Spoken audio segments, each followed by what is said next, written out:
One of the essential techniques that you need to learn on a mountain bike is the bunny hop. Okay, now the bunny hop is a method of getting your bicycle airborne without having to hit something to do so. There's three motions that you need to learn in order to get the bunny hop down. The first of which is just the basic pulling up on the handlebars. You can learn this just in any old car park, which we're going to demonstrate to you in a minute.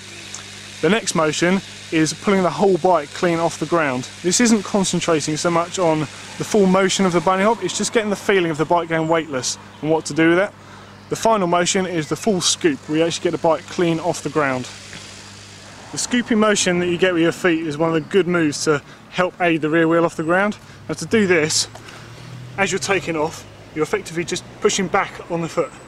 Right, and you can see this, if I put my back brake on so the rear wheel doesn't move, you can see I can just pull the back wheel off the ground like that. It's the same effective technique, so when you go to do this you push back.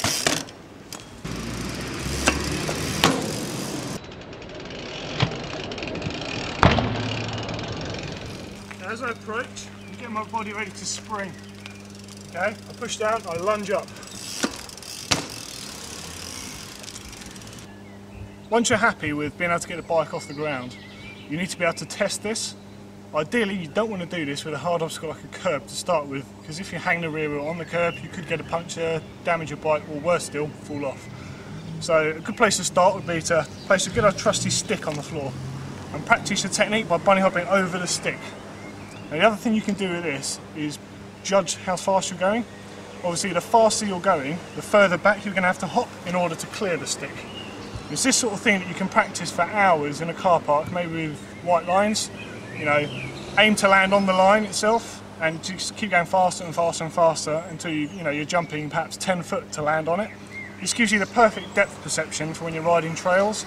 When you're out on a cross-country bike, you don't really want to have to lose your rhythm. You know, you want to be able to keep riding the whole time, and any little sticks and logs and small furry animals that get in the way, you can just hop over them at will.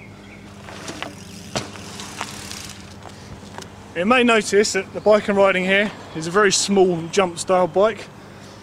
I'm using this as a very easy example of showing you how to bunny hop, because you can get the bike very high and out of the way. But you don't have to have a bike like this in order to learn.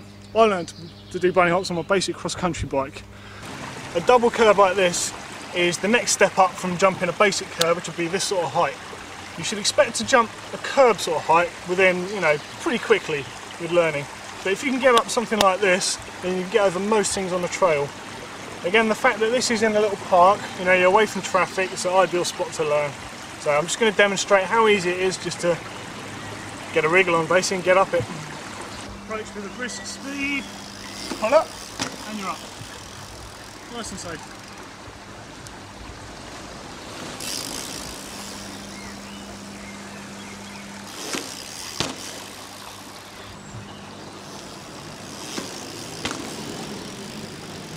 Okay, so demonstrated there that it's pretty easy to get up something like this.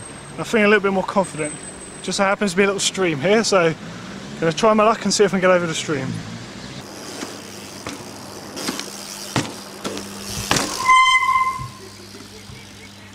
Okay, so you've mastered the bunny hop. Best thing about a bunny hop, if you can do it and your mates can't, you better leave them for dead on the trails.